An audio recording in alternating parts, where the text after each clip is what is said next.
Pet Sounds, the Beach Boys. Brian Wilson passed recently, and I think we have to honor his legacy. We have to pay tribute to him, and we ultimately just have to do what he would have wanted for us, which is have a good time listening to his music. For those of you that don't know Pet Sounds, this is considered to be the best album of the Beach Boys and one of the best albums ever recorded in music. I'll say perfect pop album, and it's a quintessential listen for anyone that is looking to get into good music, that is a producer and looking to understand how certain things are arranged and how certain things are organized. And it's just a fun time in general. Every single song on here I think is a hit. I don't think there are really any skips at all. Wouldn't It Be Nice is just a banger of an opener track. And then you've got even some more lyrically dense, contemplative songs as well. God Only Knows, I Know There's an Answer. There's other tracks here that can speak to themes of growing up, disillusionment with the world, drugs. Obviously, you can't make an album this good without drugs. It just doesn't happen. No good album, or rather no influential album all time, I would think, has been made without drugs. Sober people, they're not making this kind of influential music. Let's be real here.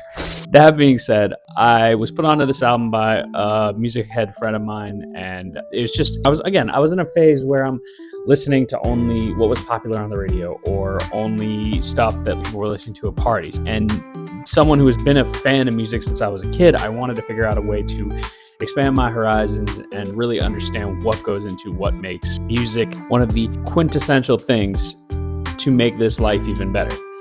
And this album is one of those quintessential things. Given that I want to talk about songs that are not as highlighted, not as representative. For example, Everyone Knows Wouldn't It Be Nice. I want to talk right now about the least streamed song on the album, which is Here Today. It's a little under 6 million streams. Song is one of the 180s on the album, I should say, in an album that's, I think, relatively positive, relatively contemplative, introspective. This album stands out because it's quite bitter.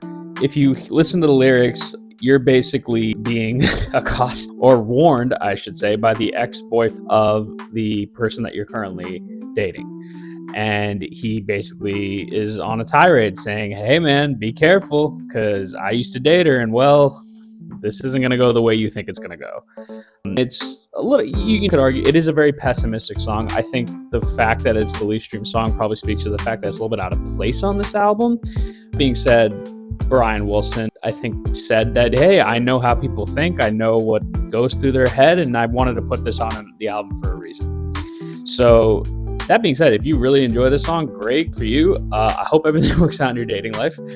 That being said, I think this album is a must listen for just anybody who's interested in just understanding what goes into really good pop music, what goes into good songwriting, like harmonies, melodies, production.